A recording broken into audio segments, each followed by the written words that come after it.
Graduates and ceremony participants, please make your way down to the lobby. Again, graduates and ceremony participants, please make your way down to the lobby. Thank you.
Ladies and gentlemen, please find your seats and silent your cell phones. Our program will begin in 15 minutes. Thank you.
Ladies and gentlemen, please find your seats and silence your cell phones. The program will begin in 10 minutes.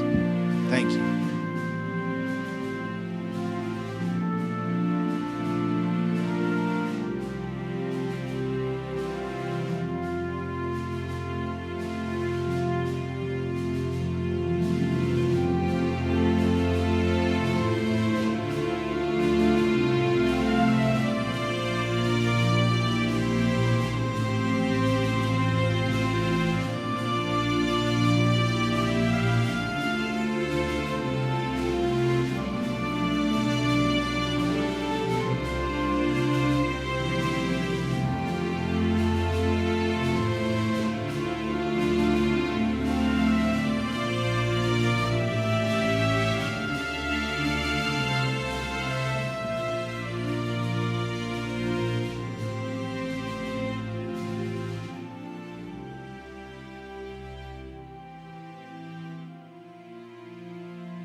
Ladies and gentlemen, our program will begin in 5 minutes.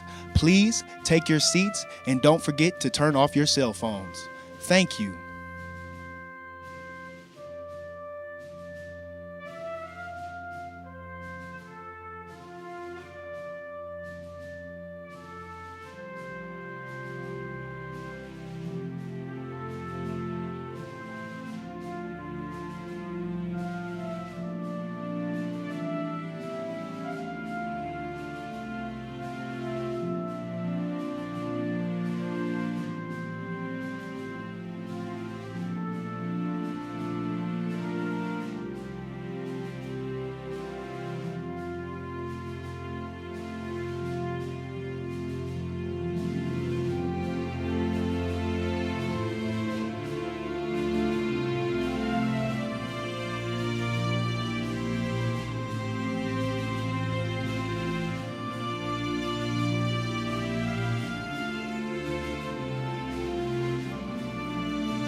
Ladies and gentlemen, in just a few moments, our ceremony will begin. In just a few moments, our ceremony will begin. Enjoy.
graduates and their esteemed guests to the Department of Social Work MSW Pinning Hooding Ceremony of 2019. I'm Jess Rettram, Associate Professor and Chair in the Department of Social Work, and I'm so very, very happy to welcome you here to one of the many, I'm sure, celebratory moments you're going to be having in the next few weeks, including graduation tomorrow.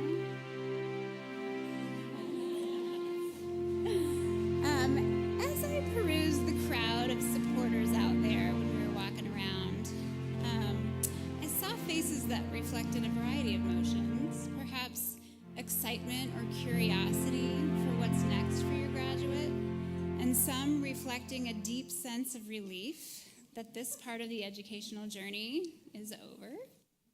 But above all, I saw a lot of pride. So, esteemed guests, if you are comfortable and can, please stand and do me a favor, and now try your best to make some noise that reflects the volume of the deep sense of pride you are feeling about your graduate right now.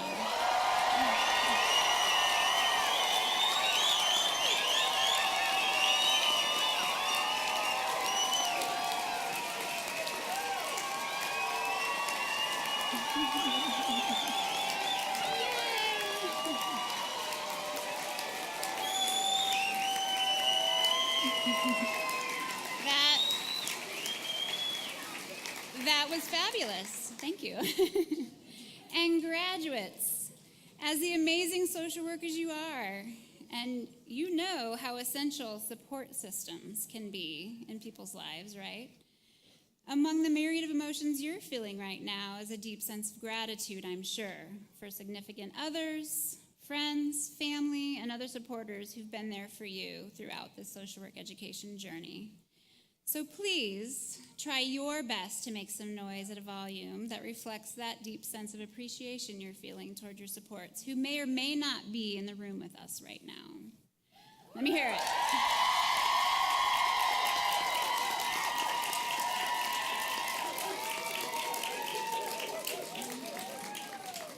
It's pretty good. They had you outnumbered, So we are so thankful for the honor to work with you all and also bring you together to be part of this incredible journey. We're so very proud of you because, well, here we are. You've arrived. And again, I welcome you all to this wonderful evening of celebration and reflection on all your accomplishments, and then, of course, excitement about what the future brings for you and for our world now that you're going to be working in it. So let's begin. It's my distinct honor to introduce you to our first speaker, who is also a wonderful MSU Denver leader and supporter of the social work community. Please join me in welcoming Dr. Jen Capps, Dean of the College of Professional Studies, and please be seated.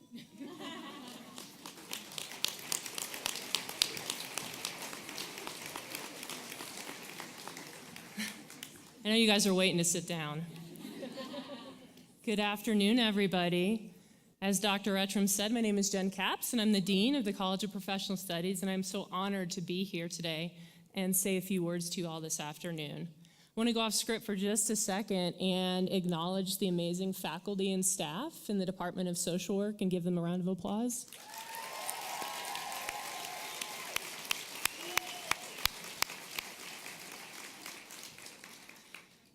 And about you guys, I'm so very proud and inspired by all of you because you're amazing and among the finest of helping professionals, and you carry some impressive statistics.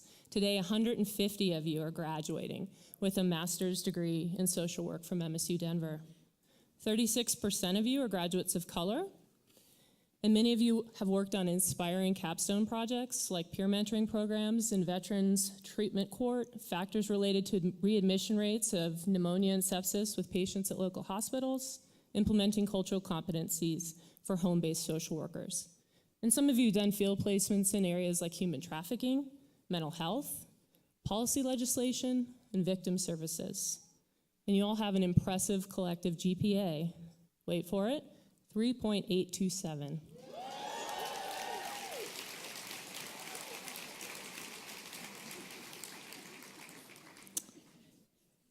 So social work graduates, we need you now more than ever. There's kind of a lot of bad stuff going on right now, right? Lots of discrimination, vast inequities, exclusion, racism, sexism, name and ism. It's going on. And there's ignorance among us now more than ever. And in addition, policies to protect and promote power and privilege are growing. I'm comforted by the fact that you all are entering the field of social work and you will make a difference.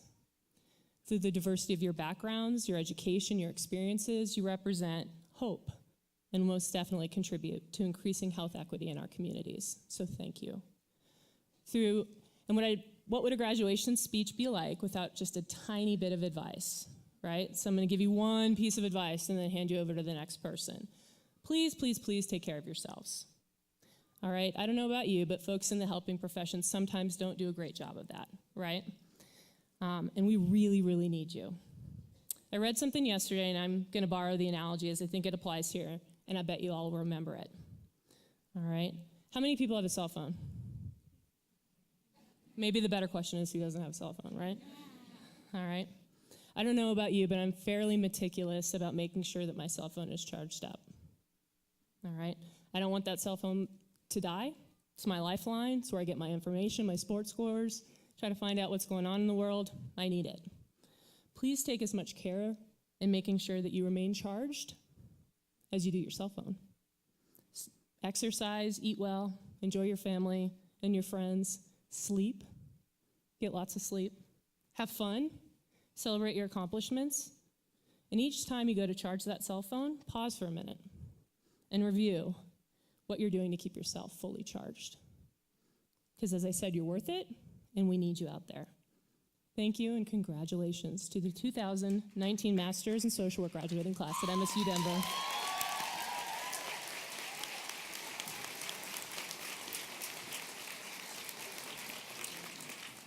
Thank you, Dean Capps, and thank you for being such a wonderful advocate for our programs.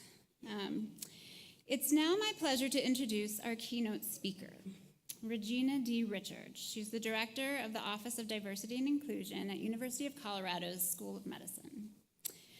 Regina Richards received her MSW degree from the DU Graduate School of Social Work with a concentration in community and leadership development. She's pursuing her PhD in social work with a concentration in social work and higher education and will graduate soon from CSU's School of Social Work. Regina is the director, as I said, of Diversity and Inclusion at CU. She has served for 7 years as program manager for the BA-BSMD program, a combined pipeline program for diverse Colorado high school students to medical school. She holds a national leadership position as vice chair-elect for the American Association of Medical Colleges, a BA-MD affiliate group. Prior to returning to CU School of Medicine, in her current role, she was the executive director for Project WISE, a local women's nonprofit organization which provided self-sufficiency services for women transitioning from welfare to work. And she's also held various management positions within the Children's Hospital Organization. Her research interests and passions include her dissertation, examining the role of sense of belonging in underrepresented minority students' experiences. Other research interests include best practices in community engagement, best practices to understanding the role of social determinants in health to increase health equity, equality, and eliminate health disparities, recruitment, retention, and inclusion practices, and for minority faculty, residents, and students and staff, as well as deconstructing structural racism using a critical race theory approach. She's considered a content expert in the areas of community engagement practices, understanding unconscious bias and microaggressions, and their impact on everyday decisions, and has facilitated over 75 workshops and lectures on the subject content. So please join me in welcoming almost Dr. Regina D. Richards.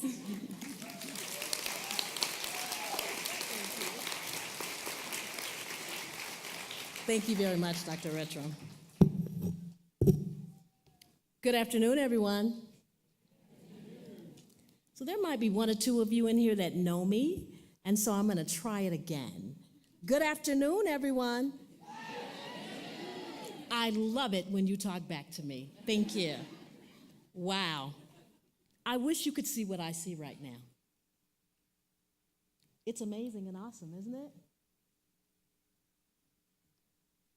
I would like each of you to take 10 seconds, look around you, and really take in this moment. This is the interactive part where you look around. It is truly amazing. Thank you to Dr. Bailey and the Metro State University of Denver leadership for the honor and privilege to be your commencement speaker today. I'd like to take a few minutes to first tell you a bit about my journey, then talk about what it means to be a social worker and a member of this profession. The first story is about leadership. My personal experiences with integration and being an advocate for change began when I was in the 6th grade and are still vivid and real. I grew up in Gary, Indiana, a steel mill town, now famous because of Michael Jackson and the Jackson family. We were a middle-class family of 7. My dad, a steel worker. My mom was a stay-at-home mom caring for 5 children. I'm a middle child and the first daughter and granddaughter on my maternal side. I was in the 5th grade when my teacher gave me a form to take home to my parents. When I reflect back, it really changed my life. Instructed by my teachers to take the form home to my parents and talk about the content was all that I was told. I remember everybody didn't get a form. Only a select few of us, 33 to be exact. I remember my mom read the note and told me we'd talk about it more when my dad came home from work. Not long after that, my parents called a family meeting and we all sat in the living room as instructed. Then came the news. My mom said, "Your sister has been selected to go to a different school." My brothers and I didn't quite understand what that meant. My mom began to cry. Then my dad said, they want Jean, which they affectionately call me, to go to the all-white school in Glen Park. My brother, who was closest in age, immediately said, "I'll go." Then I remember my parents talking about the turmoil that was happening in the city and across the country in white schools where Black children were beginning to integrate, and the violence. My mom said, "Not my son. It's not safe for him to go." She looked at me and said, "We've decided to say yes, so you are going. You'll be with your friends, and we're going to pray you'll be safe." Fast forward to the first day of the new school. I was entering 6th grade. 33 of my friends from the neighborhood got on a school bus. The entire community was there to send us off. The last thing my mom said was, "When you get to that new school, you make sure you get off that bus." When we pulled up to the school, there was nothing but white people lined up from the bus stop, along the sidewalk path, the fence to the front door of the school. We were surprised, unprepared, and scared. When the bus driver opened the door for us to unload, no one stepped off the bus. We were all frozen. Remembering the words of my mom, when you get to that new school, make sure you get off that bus. I stood up on the bus and told my friends, my mom said I have to get off this bus. So we are going to do this together. I feared her more than anything or anybody, and still, at this age, do. I organized my friends to get off in pairs, and we walked in silence to the front of the school. When I got to the front door of the school, a Black girl named Deborah and a white girl named Julie walked up to me, said hello, and asked if they could be my friends. Leadership takes courage and perseverance, and may even feel risky at times. Many of you have been natural leaders facing challenges and being advocates long before you stepped into the field of social work. Life has prepared you for this career. Fast forward to my professional career. My undergraduate degree is in business administration, which was obtained much later in life. When I look out into the crowd, much later. And I thought maybe I should go back to school and get a master's degree in something, but not business. No disrespect to my MBAers, but I knew in the core of my soul that I was called to serve others. I decided I was going to get a master's in nursing because I wanted to take care of people the way nurses did. I went to lunch with my mentor, told her my plans, and she took a deep breath and said, "Nursing is a great career, but Regina, you're a social worker. You have 5 weeks to complete and submit your application to DU's Graduate School of Social Work. I'll make certain to write you a letter of recommendation." I said, "Well, all right then." And then I thought for a brief moment, she is a dream killer. This is my dream, not hers. I realized that a social worker was truly who I was, and it was time to get credentialed in it. I got my MSW. It was definitely hard, but it was an amazing, awesome experience that has opened so many doors of opportunity. Having an MSW is an honor. You are a servant of people, an advocate, a leader, and you get to work one-on-one with people to help improve their circumstances in their lives, in the community, and in structural systems as well. This is better known as micro, meso, and macro levels. Our NASW core values are our guide to accountability to this profession. Service. The primary goal of social workers is exemplary public service through helping needy people address, manage, and resolve various social problems. I want to note that I said needy people, which does not mean poor people. We must always elevate public service above self-interest and personal gain. We use our skills and knowledge to help our clients and the client systems we work through serious social problems such as drug dependency, child abuse, residential instability, criminal behavior, sex trafficking. This list is not exhaustive. It provides some examples of social problems. We often volunteer our professional skills through community organizations free of charge because we are servants who are called to this profession. Social justice. Social workers are advocates for social justice and fight against social injustices. We offer social support and resources for vulnerable individuals and oppressed groups. Our social change efforts are primarily focused on poverty, education, housing, unemployment, and discrimination. We promote public sensitivity to social justice issues and encourage the public to embrace cultural respect and genetic diversity. Social workers ensure that clients have access to basic services, resources, and information. We promote the equality of opportunity and authentic engagement with clients and community. Values. Social workers value the dignity and worth of each person. We treat each client in a compassionate and respectful way that is mindful of individual differences, cultural norms, and ethnic diversity.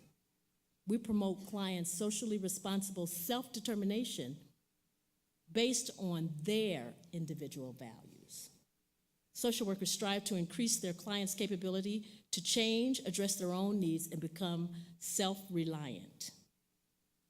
We resolve conflicts between clients, the law, and their organization. We resolve conflicts between clients and societies in ways that are respectful and socially responsible. This is not always easy and requires that we value and take care of ourselves so that we can take care of the many challenges that we face as change agents. Human relationships. We recognize the primary importance of human relationships. We understand that relationships between people are important vehicles of change, advocacy, and equity.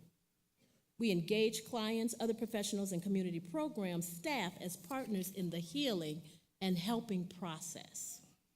Social workers improve relationships among people in order to restore and promote the functionality of clients, their families, and communities, because social work depends on the ability to maintain positive relationships with individuals who may be hostile and unreliable. Social workers must be patient and communicative. We must also listen. This requires self-awareness and building relationships and having allies for collective and individual impact. Integrity. Social workers must act in trustworthy ways. We must maintain a continual awareness of our organization's mission, our profession's values, our individual ethics and standards. We must honestly and responsibly conduct ourselves in public to encourage coworkers and support organizations. In order to maintain integrity, social workers improve their work expertise through continually increasing their career competency. My MSW degree has allowed me to be an executive director of a nonprofit organization, an adjunct professor, an educator, a field supervisor, a program director, a researcher, work in academic institutions, a trusted member of the community, working for community change, and this is just to name a few of the many privileges I have and continue to have. I am a change agent. I have the honor and privilege to work one-on-one as a mentor, a coach, an advisor for faculty, staff, students, and medical school residents, as well as advocate for system changes with policies and even curriculum reform. As I conclude, I want you to know that it is our responsibility to listen, to serve, to lead. MSW means must serve the world, not must save the world, because not you nor I can save anyone. MSWs must save the world. Join me in chanting for a moment, MSWs must serve the world. Y'all ready? MSWs must serve the world. One more time. MSWs must serve the world. Third time. MSWs must serve the world. It is truly my honor to welcome you into this profession as an MSW, and congratulations.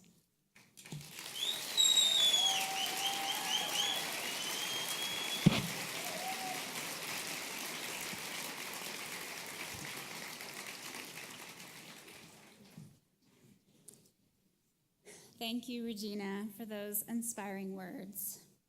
Now it's my pleasure to introduce another great MSU Denver leader and supporter of the MSW program. So please join me in welcoming David Fine, our University General Counsel.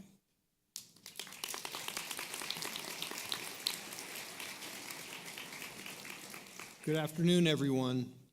So I've practiced law in Denver for over 30 years, and I've been in this room many times for fundraisers, for political events, but this is by far the most important and meaningful event I've ever been in this room.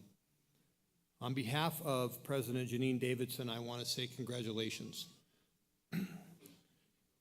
First, I want to say congratulations to all of the friends and family of our graduates here today for the support you have given them throughout their studies. I vividly remember when my mom went back to teaching and had to go back to school in order to do that. Remember her head down on the kitchen table, just dead tired as she was preparing for her studies to go back to work. So I know it's really a big lift for all of you in many different ways, and I'm sure the graduates really thank you themselves. I want to say congratulations to the graduates. This is a great program. It's really one of the jewels of the programs at MSU, our social work program. It's a very hard program to get into, so congratulations for getting into the program and for graduating from the program. And as I'm not going to repeat what Jen Capps said, she stole most of my good points, but she talked about a lot of the issues you're going to be dealing with. And for me, as I look out in the world, there's something going on in our society these days. I can't put my finger on it, but it seems to me that there's a lot of people who are struggling. And so your job is going to be to figure it out and help those people live their lives. So that's a big, big job. It's a very important job. And so you're going to be going out and doing something very, very important, especially at this time in our society. You're needed. Besides sleep, and by the way, I agree 100% with Jen's. I can't tell you, sleep will make you feel better, good sleep, and it will make your clients feel better. So I highly recommend it. President Davidson is a fanatic about sleep. She gave us, all the senior leaders, a book called Why We Sleep. I recommend it. It's also a podcast. So I recommend that you read it. Eat well, exercise, etc., the things that Jen said. I also would, in addition to those things, I would recommend, based on I've been around for a while now, so I can say these things. Work with people who you like, and work with people who treat you well. Work hard to maintain your friendships and your connections with your friends, and to maintain your family relationships. Those two things, in the end, above all the other things you will do, those two things will end up being the most important things in your lives. So once again, congratulations and good luck.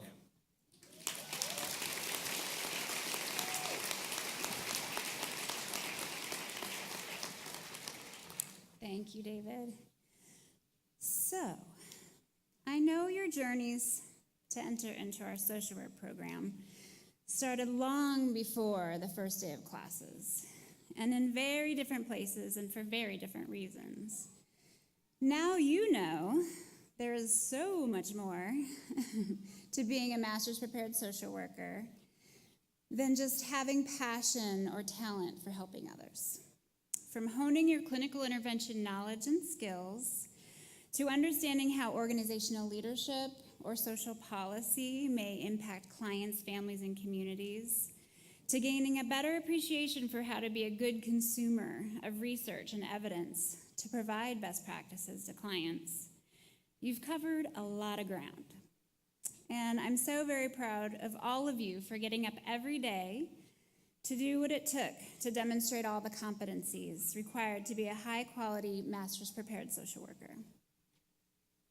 You know, MSU Denver students are known for their tenacity and rich life experiences because they're so dedicated, some of which because they're so dedicated to other roles you play in your lives. So I want to do a little bit of recognition.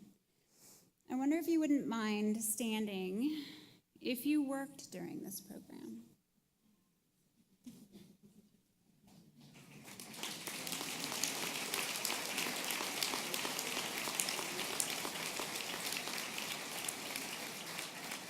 So stand or remain standing if you had to juggle family care of some kind during this program.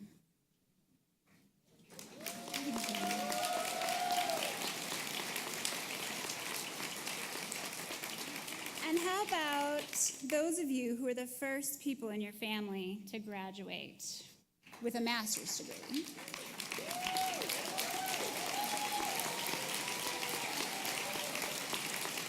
And how about those of you to graduate from college?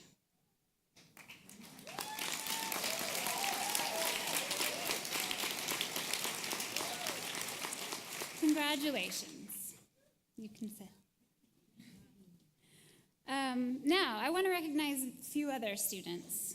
If you are among our 27 HRSA Behavioral Health Workforce Education Training folks, and also folks who had the same type of scholarship but focused on substance use and opioid use treatment, please stand.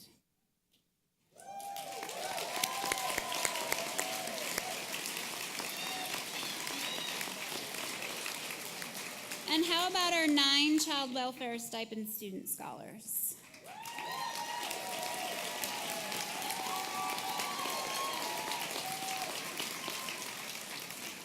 And how about our social work, healthcare, education leadership scholars?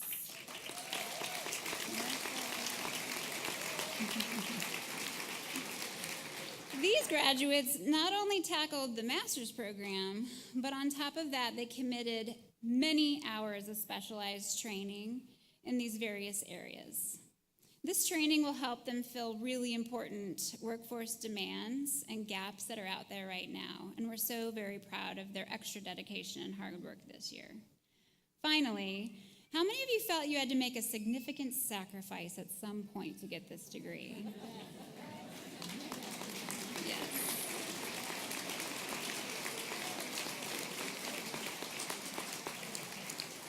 Thank you. You've earned this. So I'm going to very quickly try to get through this next piece, but I promised you guys that we would do a capstone competition, and I would announce the winners hot off the presses at this event. So, and for those of you out there who don't know, every single one of these folks up here did a capstone project, and they were all amazing. But we're picking some of the brightest and best. So, best program-focused evaluation goes to Becky LaFond.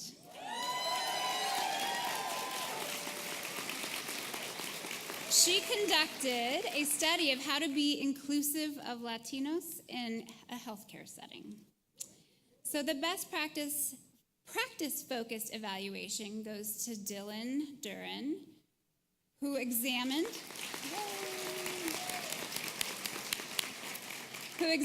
elementary school truancy and the effects of a restorative practice. The best practice theory research project goes to Jessica Hayborn, and I'm sorry if I said her name wrong. Jessica developed a modality tool for hospice social workers to use Kubler-Ross stages of grief with clients, and it's going to be used at our agency. The best grant proposal goes to Angelia Hoops. I'm sorry if I'm messing up that name. I should have practiced before. She wrote a grant for a fatherhood education program, and she got it. She raised $30,000 for her agency. Best agency resource. Okay, you guys, so all the social documentaries got nominated, so I had to pull one out of the hat. That goes to Louise Perry, who created a social documentary project, and it will serve as a public service announcement to destigmatize mental health services in her community. Best program, curriculum, or training material goes to Maddie Kloss. Maddie wrote a detailed lesson plan for school teachers to use in teaching about LGBTQAI+ communities. And the best policy recommendation goes to Ashley Nessler,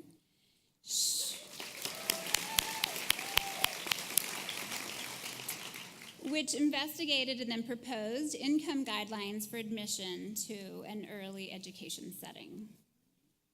And finally, the winner of the best overall capstone project goes to Kelsey Brown.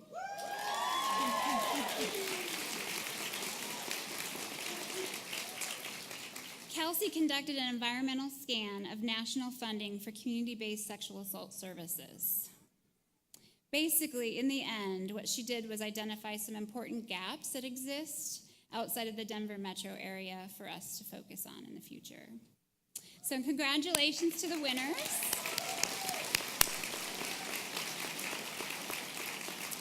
You will be getting an email from the Office of Social Work Services, so don't ignore it, because they're going to tell you how to get your prize.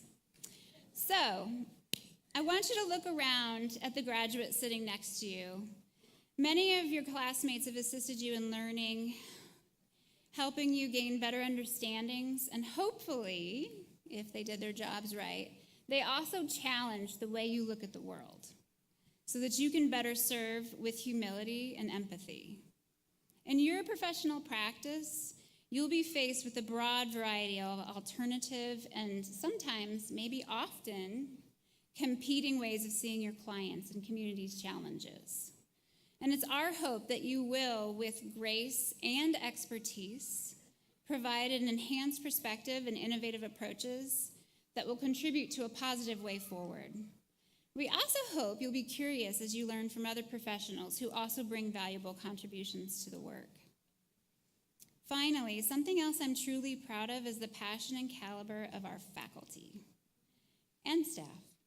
I have the honor of working with some of the most exceptional and dedicated social workers, social work educators, and researchers who teach as faculty in our program. I'm so thankful, and I really hope that you will think to ask them or thank them when you get a chance. And also, the Office of Social Work Student Services and Office of Field Education are top-notch. And I'm so proud of all the work they do for our students.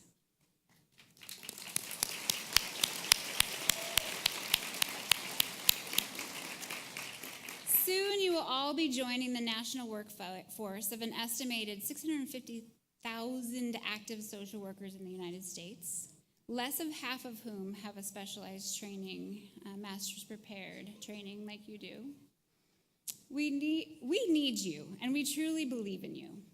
We believe your work will lead to important changes that will result in social health, behavioral health improvements in the lives of individuals, families, and communities across Colorado.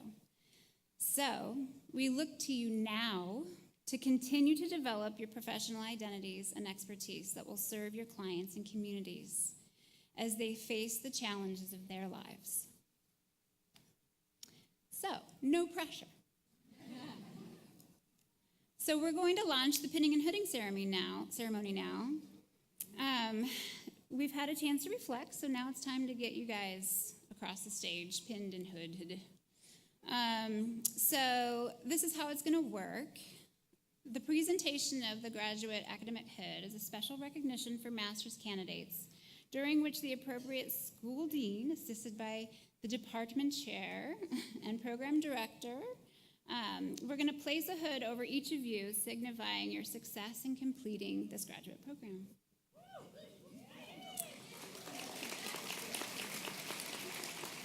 The hood is important for 3 reasons. It's a symbolic gesture that conveys full-fledged membership into our academic community of scholars. Second, the color of the facing of the academic hood denotes the discipline of study, and the color of the lining of the hood denotes the institution who awarded the degree. In this case, you will forever proudly wear the colors of the Masters of Social Work program at Metropolitan State University of Denver. Our master's candidates, we would like you to come forward, and I think there are people directing you. And Dr. Joe Bailey, director of our Masters of Social Work program, will announce your names while Dean Capps and myself provide you with your hood. And then MSW Faculty of the Year, Kristen Atkinson, will pin you.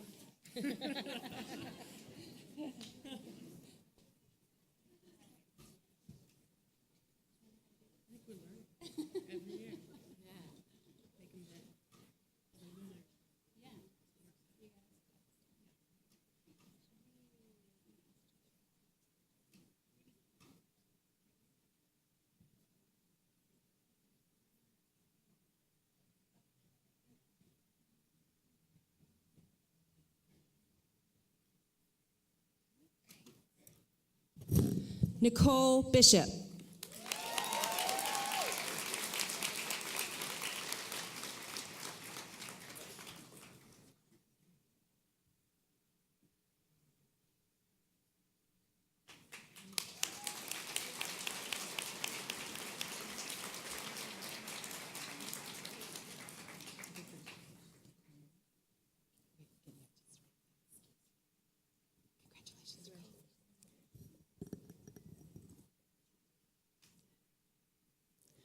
Nicholas Delgado.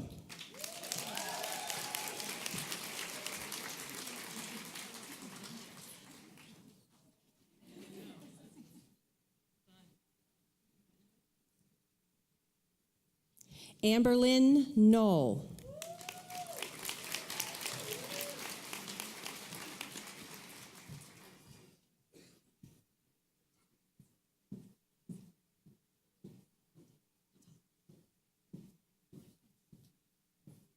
Tali Watsman.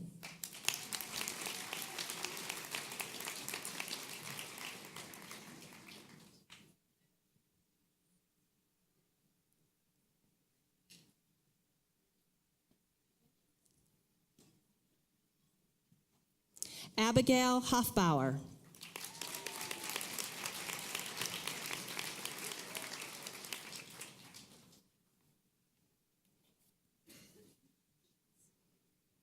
Cassidy Winship.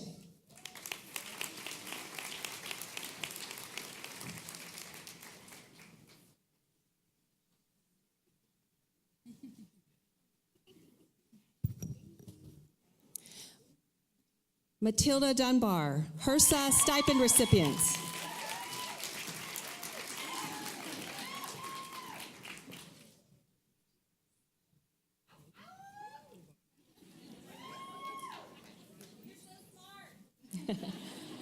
Amanda Abel, HRSA stipend recipients.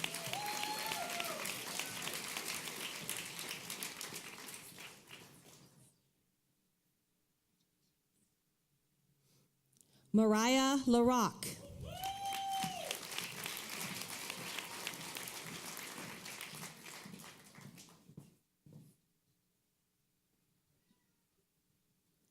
Louise Perry, HRSA stipend recipient.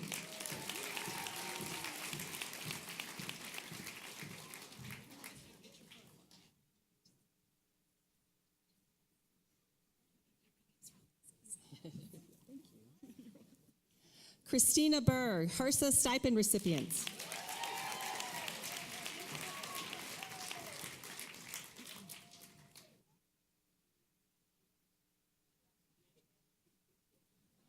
Catherine Healy Cox, Phi Alpha.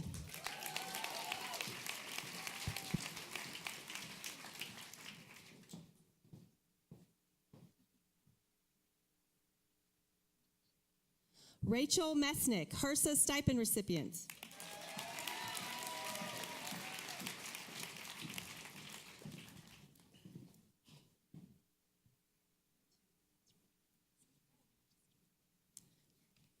First, Wyatt, the service dog and best friend. Abigail Carlson, diversity scholarship recipient.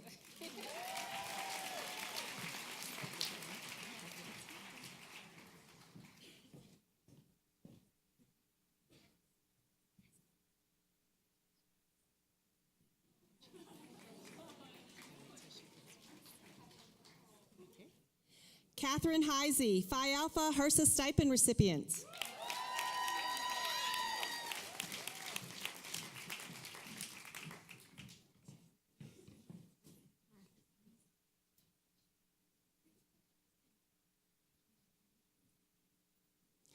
Chelsea Sheridan.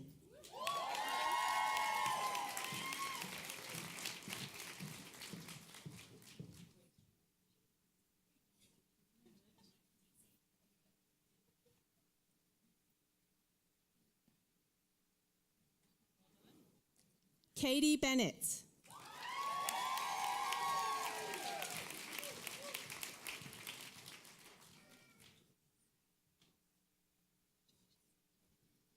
Elise Hyen.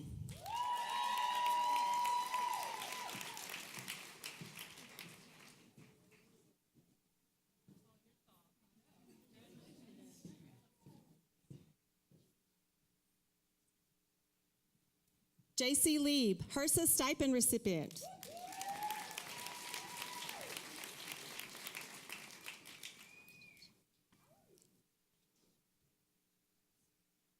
Eva Hobson.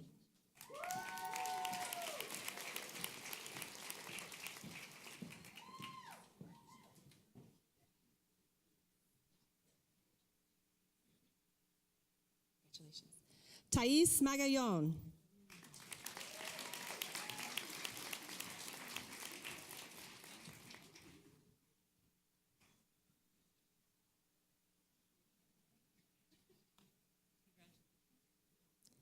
Emily Walth.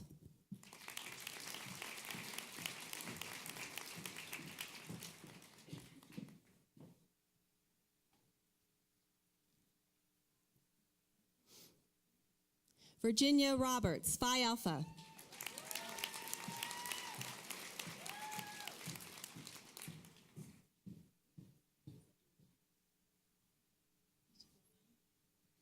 Yadira Solis.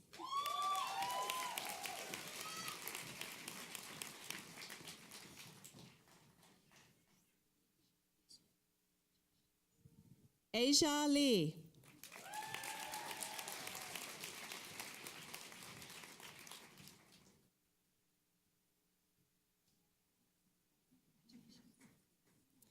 Perla Maria, Phi Alpha.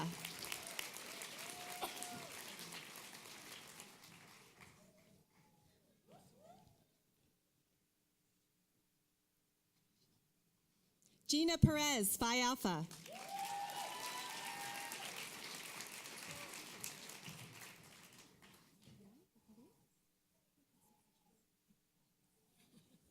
Erin Motor.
Amanda Paget, Phi Alpha.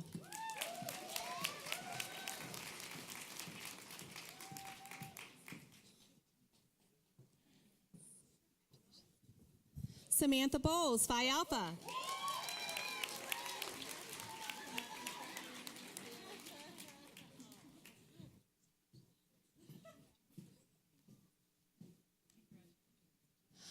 Andrea Jones, Phi Alpha.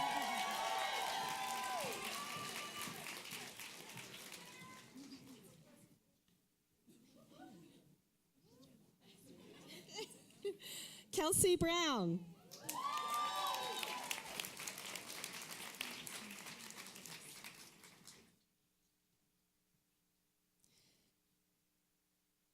Maddie Close.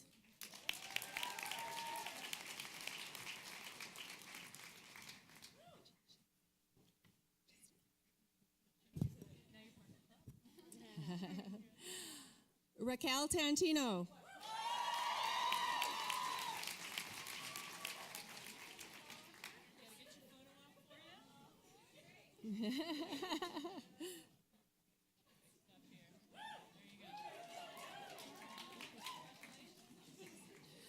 Kristen Evans, Phi Alpha and HRSA stipend recipients.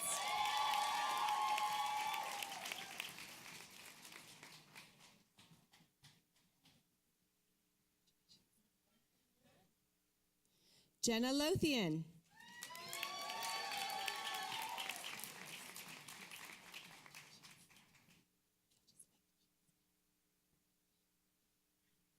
Sarah Lucosi, Phi Alpha.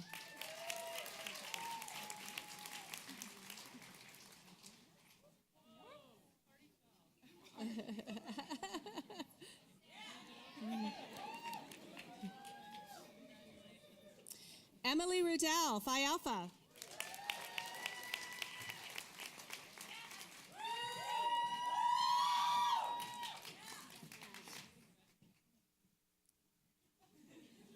Lisa Bybee, Phi Alpha.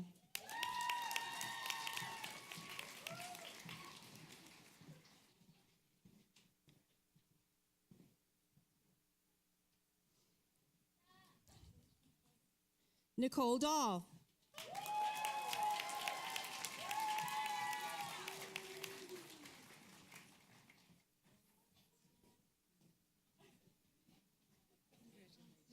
Taylor Trujillo.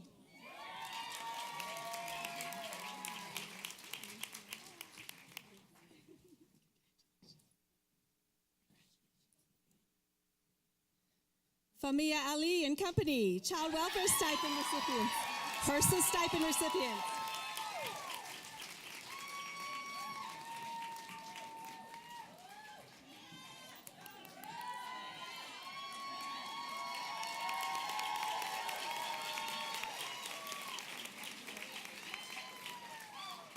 Good job. Kristen Volk, HRSA Stipend recipient.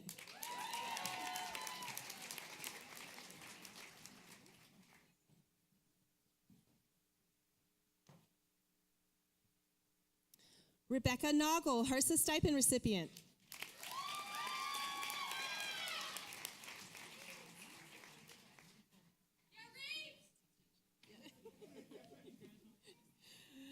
Lauren Boland, Phi Alpha and HRSA Stipend recipient.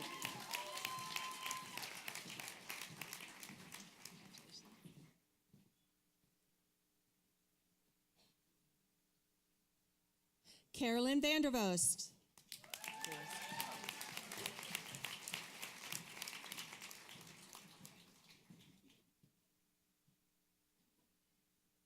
Linda Valdez.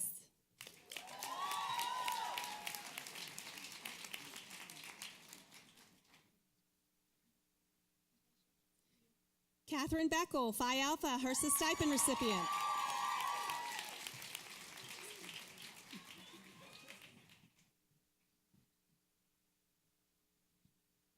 Bethany Ferret, Phi Alpha, HRSA Stipend recipient.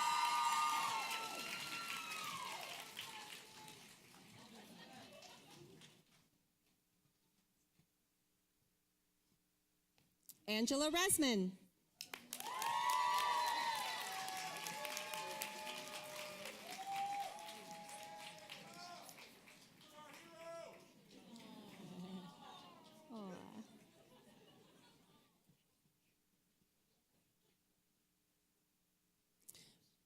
Maggie Lewers, HRSA Stipend recipient.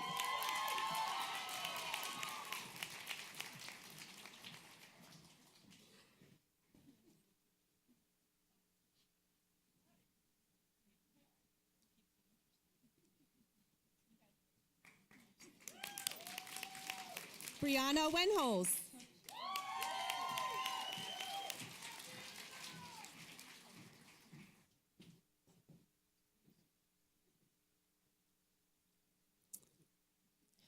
Blakely Sherstead.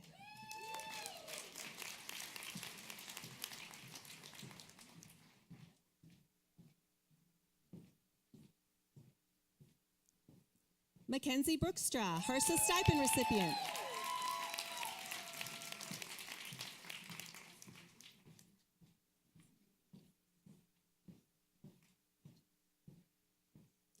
Desiree Obenchain.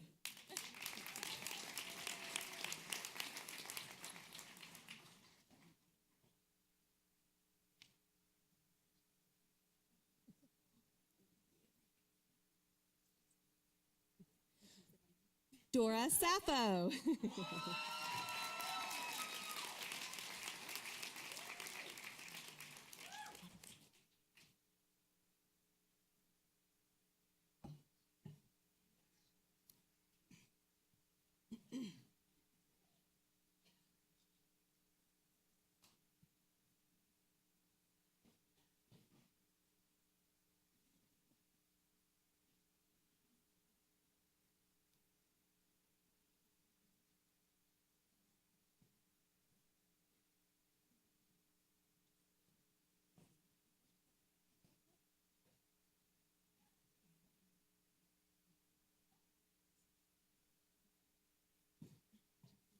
Martin Ngwa.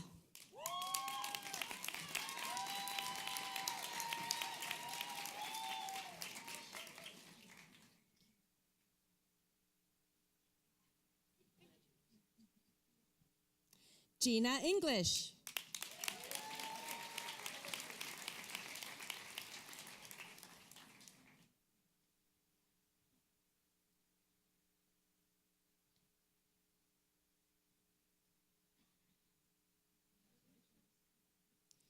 Eunice Arlett Haro, Phi Alpha, bilingual and bicultural scholarship recipient.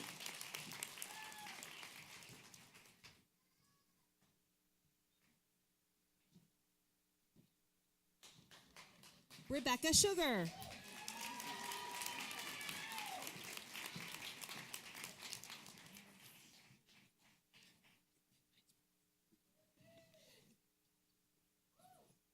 Sarah Preston.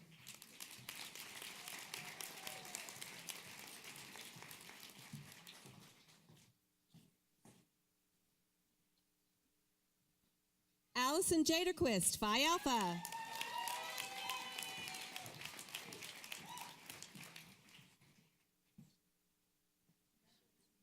Arlene Pace, Phi Alpha.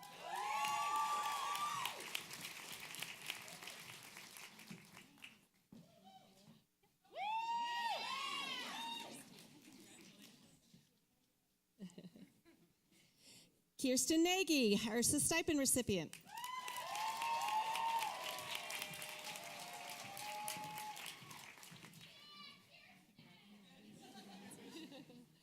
Sarah Briggs.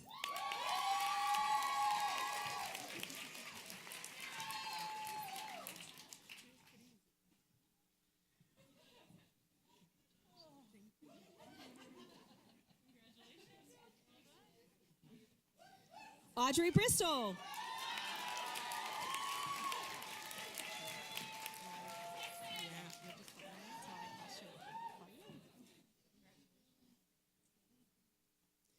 Lauren Krause.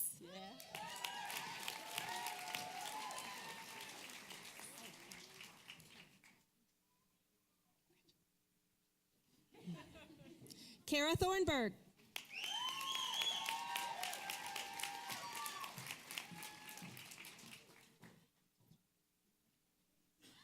Brittany Teeter.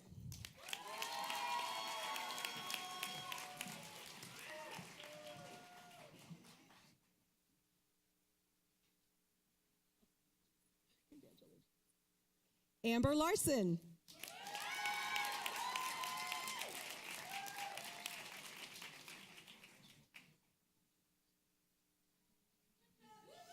Amanda Pishock.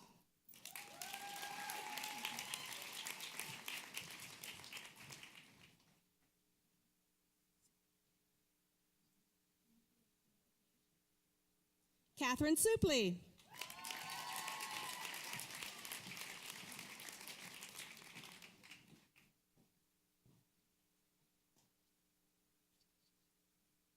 Jordan Brendel.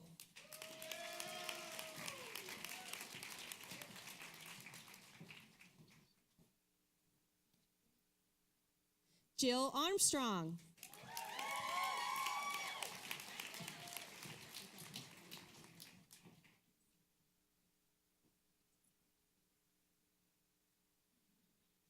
Jackie Rosen.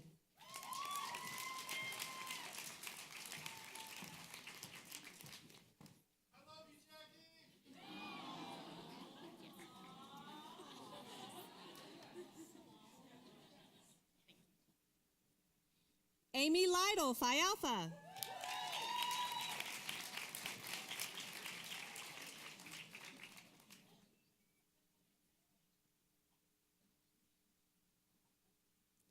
Amelia Foster.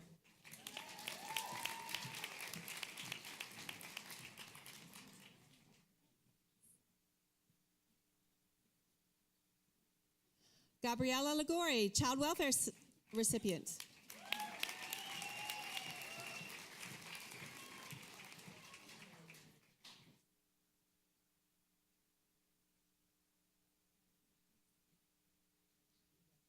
Christy Crowell, child welfare stipend recipient.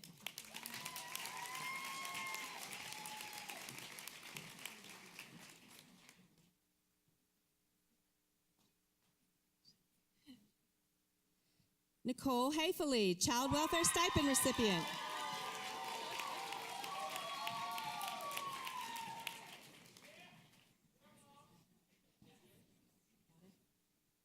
Monica Connell, Child Welfare Stipend recipient.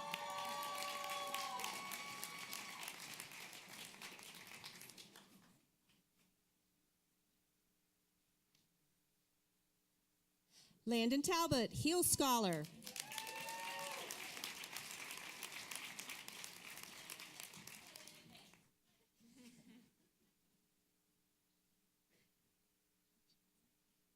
Ashley Nessler.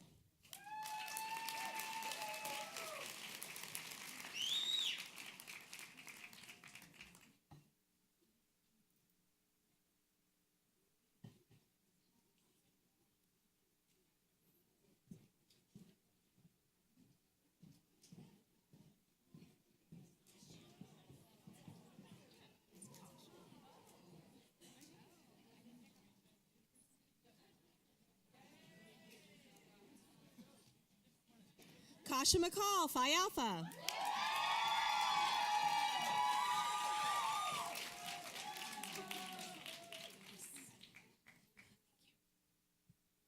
Jessica Hayborn.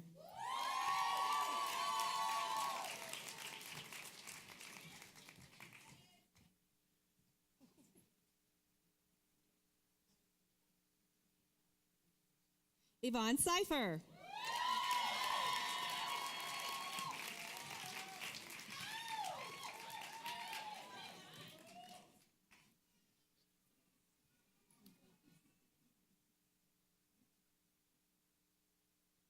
Sarah Reeves, Phi Alpha.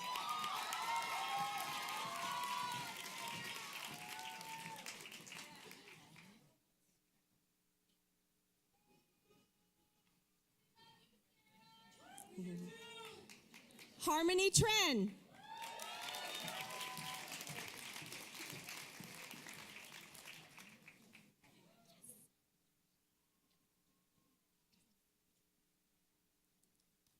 Megan Bowman.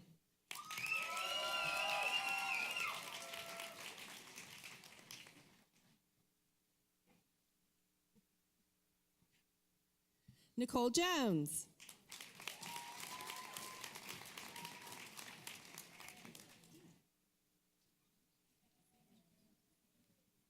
Anthony DiLorenzo.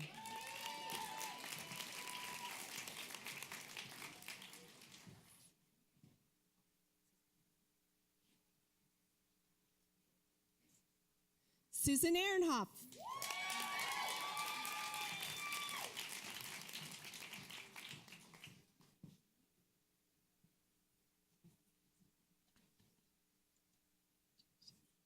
Susie Newby, Phi Alpha, HRSA stipend recipient.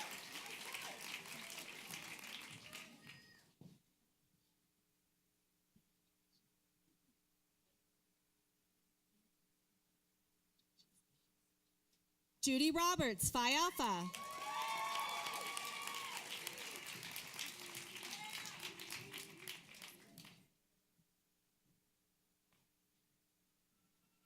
Sky Rupert.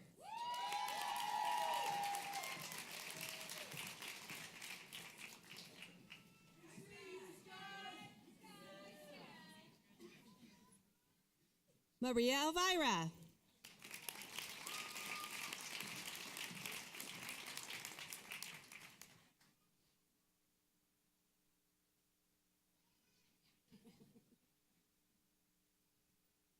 Deborah Felker.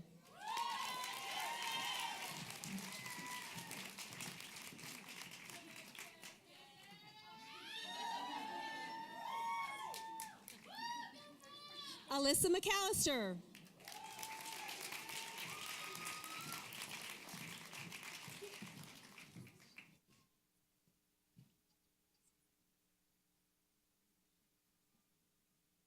Megan White, Phi Alpha.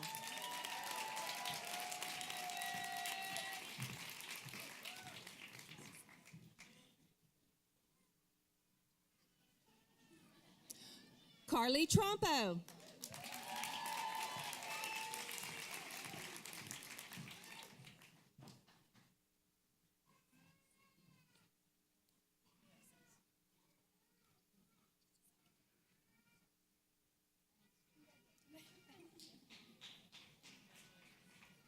Mar Perez.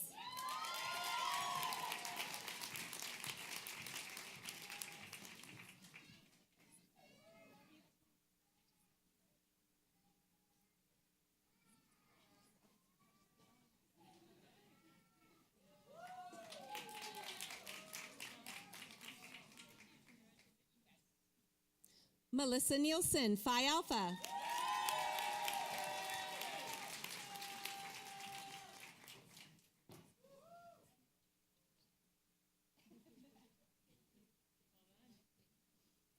Alina Fowler, Child Welfare Stipend recipient.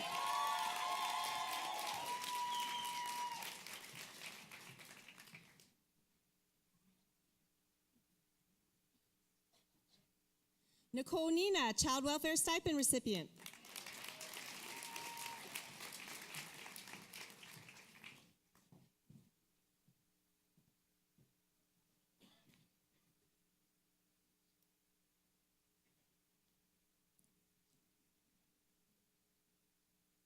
Mary Fisher, Child Welfare Stipend recipient.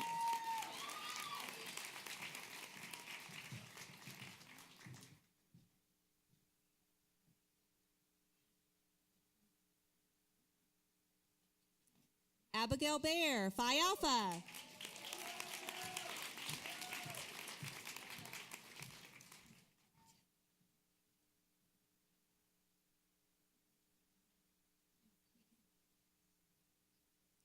Jelga Emewa Payne, Phi Alpha.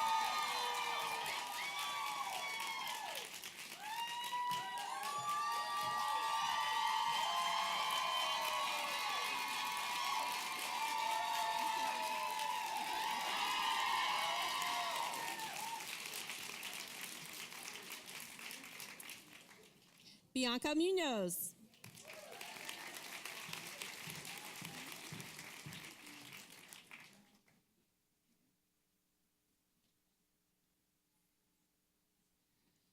Linda Medina Martinez, Bilingual Bicultural Scholarship recipient, HRSA Stipend recipient.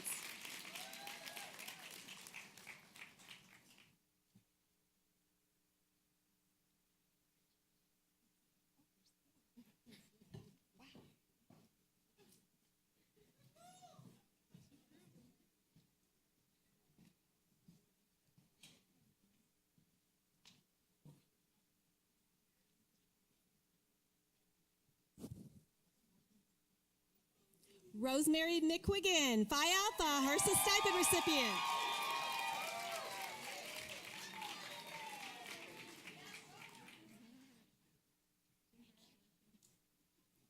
Melissa Rapp, Gerontology Scholarship recipient. Heal Scholar, HRSA Stipend recipient.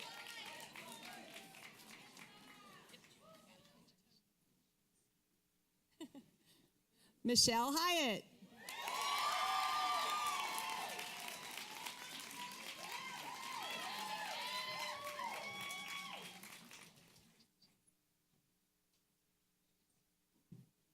Tiffany Montano.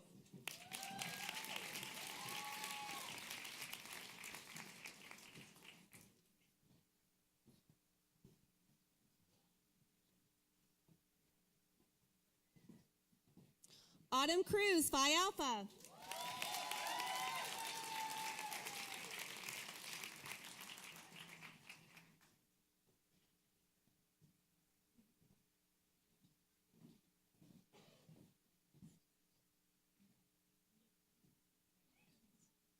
Susana Avila Restinos, Phi Alpha.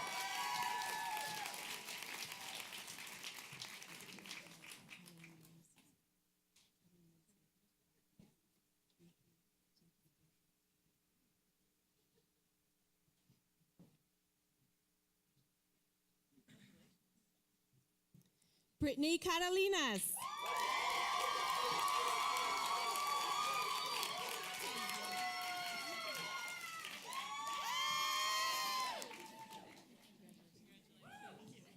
Sylvia Gonzalez.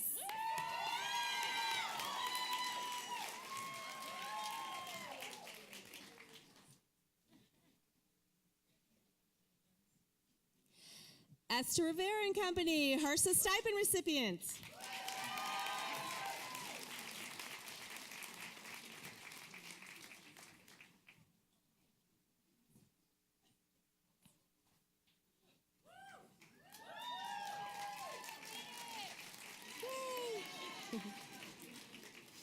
Sarah Beckerly.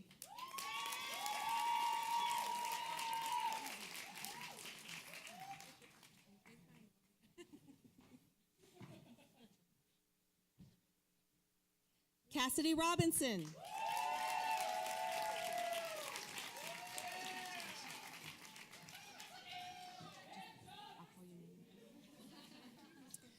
Julian Johnson, Phi Alpha.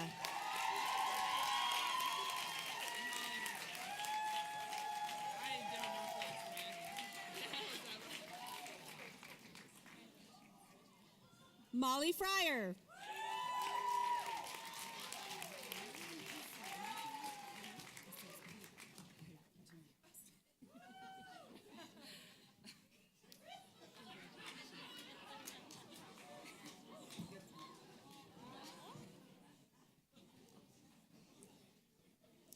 Veronica Pluger.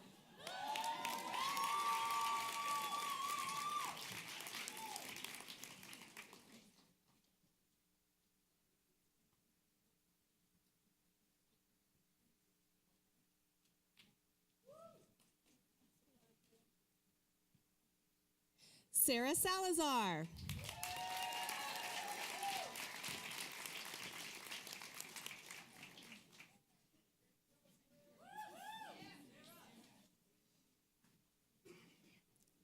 Kelsey Kreider.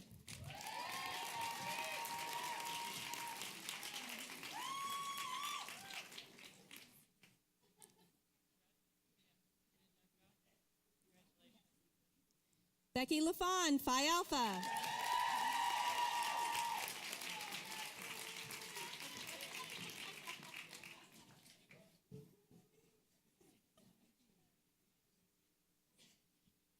Caitlin Sarr.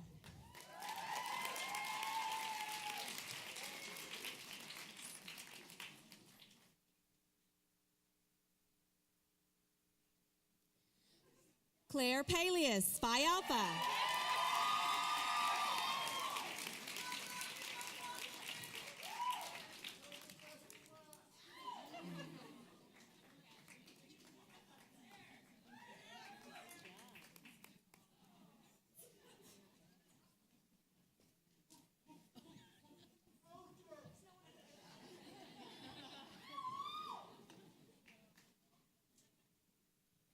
Well, that was fun, wasn't it? Now I have the distinct pleasure of inviting Nick Delgado to the podium.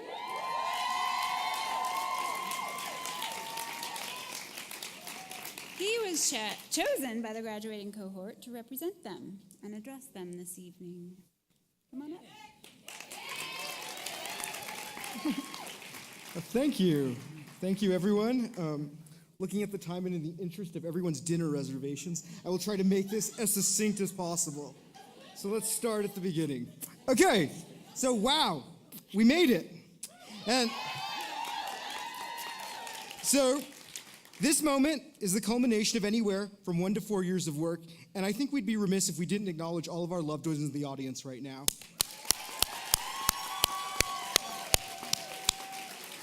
So, it's unlikely we would have made it this far without their love and support. And this includes our furry loved ones. Fred, I love you and miss you, buddy.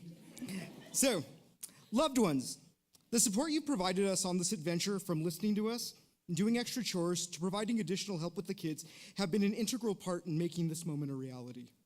And let us take a moment also to recognize those people that we've loved and lost during our time in this program.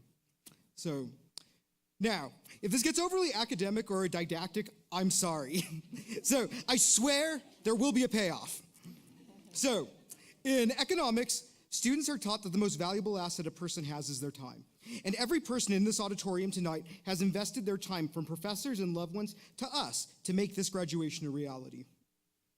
Now, If you're unaware, social work is a tremendously large field, with some of us working on policy issues to others working on individual therapy and every level in between. And like all large things, it can be easy to get caught up in a nearsightedness that misses the forest for the trees. So it can be difficult for you to see what you have invested your time in. So, social work is one of those professions that loves between the shadow and the soul. The populations that we work with so often are the most vulnerable, living their lives in the shadows. Our clients live these shadowed lives because we, as a society, try to look past them because their predicaments are a commentary or indictment of our failures to help our fellow man. Now, this is not a particularly unique or modern problem, but the scale of need today is unprecedented in human history. Apologize for the things being stuck together. Let's continue. We, fellow social workers, are the inheritors of a truly grand tradition. Almost 1,000 years ago, the modern university system was established, and it was predicated on the idea that education could heal the world. At its inception, one could study medicine, theology, or law. And as a much more intelligent woman once pointed out to me, medicine was meant to heal the body, theology to heal the soul, and law heals society. Social work is a modern mashup of this idea. Social workers seek to heal people and society on both the individual and the systemic level. Well, this is our profession's aim. How do we really do this? We'll hear about the efficacy of various therapeutic modalities and policy implementation, but these are just mechanisms used to affect our clients' lives. If we look one step beyond these mechanisms and ask what makes them work, we find something interesting. Now let's set aside this question of what makes these mechanisms work for a moment and talk about existential crises. So, at a certain point, each of us confronts existential questions that can lead to a crisis of self. And these questions are of the, what's the meaning of life? Or, does my life have meaning variety? And when we grapple with these questions, we're left with a series of choices. We can A, ignore these questions and their implications in a futile attempt to put the genie back in the bottle. We can B, attempt to overcome our feelings by prizing winning above all else, using the worship of self and power to stave off feelings of smallness, solitude, and insignificance. Or C, we can choose to follow a different path. Now let's return to the question of how social work mechanisms work.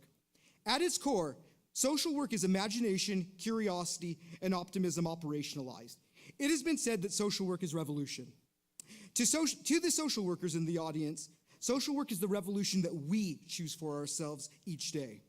That third route that we choose is the revolutionary idea that imagination, curiosity, and optimism combined with concrete action can produce positive change. This is the route that we choose when confronted with existential loneliness. Imagination, curiosity, and optimism are the bedrock of almost all that is beautiful, from math and art to love. In social work, it's the curiosity about others' lives, especially those that are different from our own, paired with the imagination that life can change and be better for our clients, coupled with the optimism that our policies or practices will make a difference. To many, the optimism that things will work out or make a difference may seem naive. And I would totally agree with that point of view if social workers weren't out in the world holding a family's hand as a loved one passes into memory, or being caseworkers taking in a child's pain, or watching legislation that we've poured ourselves into die on a legislative floor. These experiences have pushed Pollyanna-ish notions of happily ever after out of our ken. We persist because to do the opposite is to reject our shared humanity. We choose to say, I'm human, you're human, and the work that we do here today is an expression of our humanity. This isn't to say that there won't be dark times where we won't want to continue with this work. Each of us needs to remember that we came into this profession because of some passion. These passions range from a desire to stop human trafficking to ending homelessness. When we get to these dark places where it seems hopeless, remember that passion that brought us here, because ultimately, passion drives love, and love drives the universe. Why have we chosen to do this work? Why do we persevere against tremendous odds?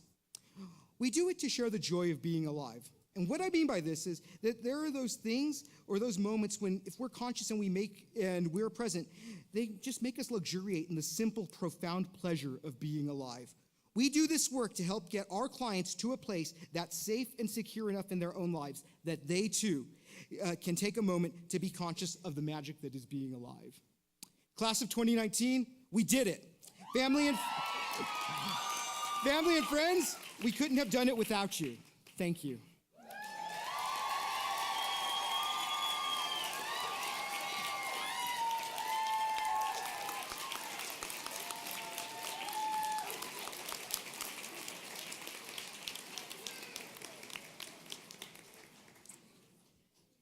Very well said, Nick. Thank you. So now I want to introduce to you Dr. Jo Bailey. She's a fine colleague, and she's our wonderful MSW program director. She has a few words for you.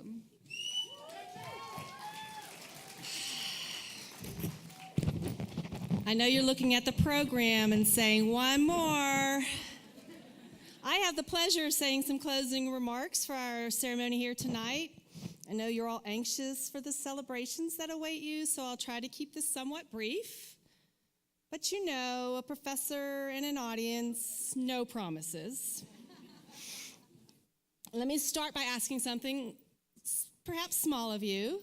Please stay connected to each other, to our professional organizations, and to MSU Denver's Department of Social Work. We have numerous opportunities for you to join us in contributing as members and as mentors and supports to the next generation of social work students. So that's my small ask. I have a much larger request to come in a minute. First, congratulations, graduates. And thank you, family and friends, staff, faculty, and administrators for coming here today to acknowledge the achievements of these incredible new master social workers.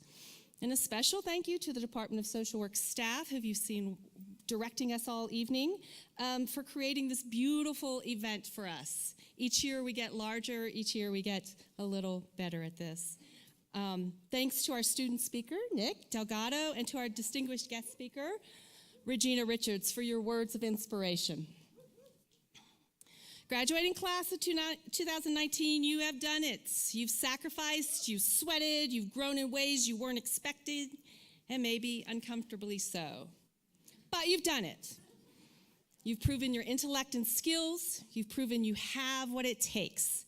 You've worked hard to earn this distinction, and you are now part of less than 10% of the population with a master's degree, and less than 0.2% with an MSW.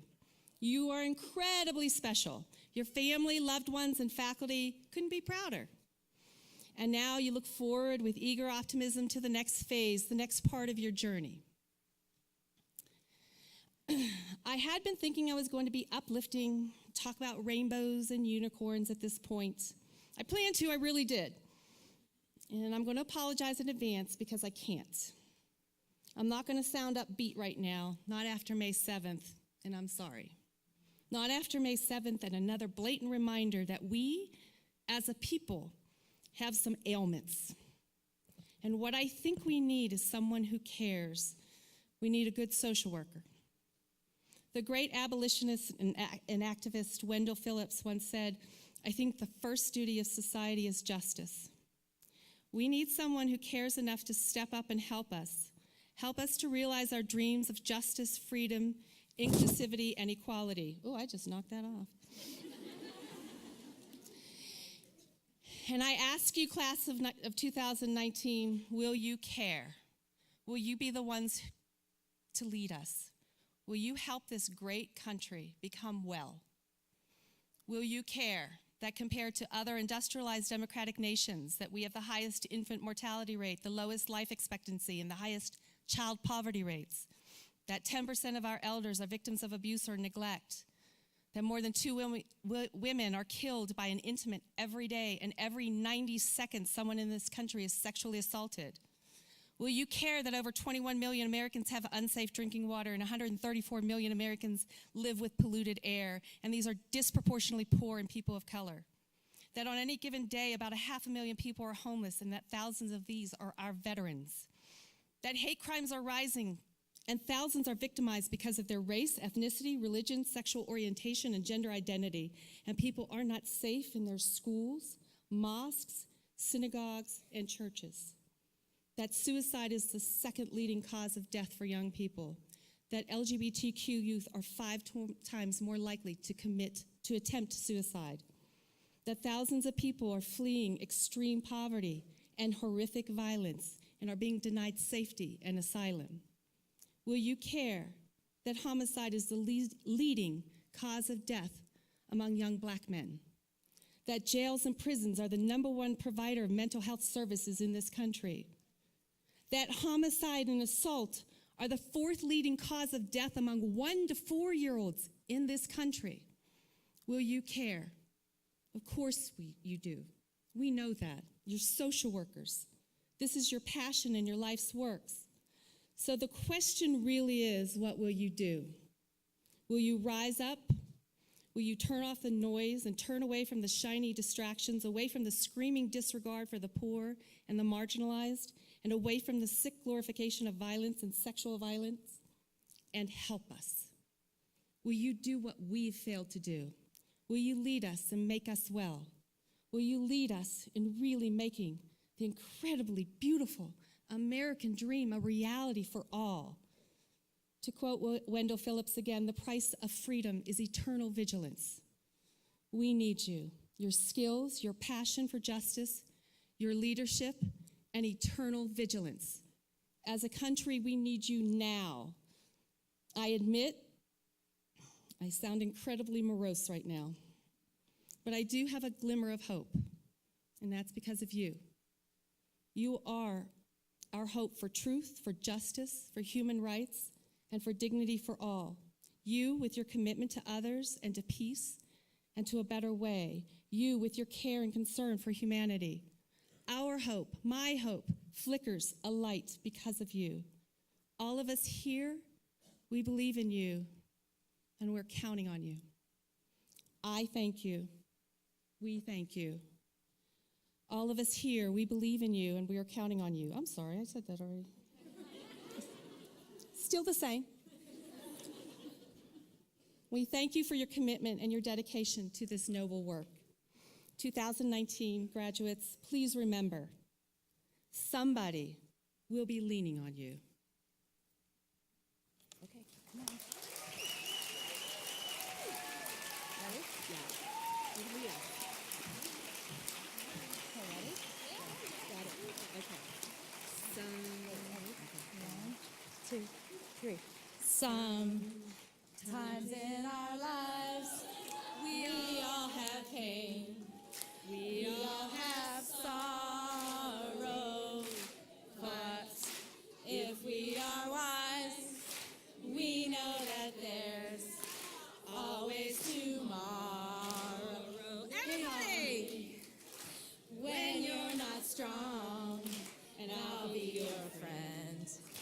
I'll help you carry on, for it won't be long till I'm gonna need somebody to lean on. Just call on me, brother, when you need a hand. We all need somebody to lean on. I just might have a problem that you understand. We all need somebody to lean on. Woo! Congratulations, graduates!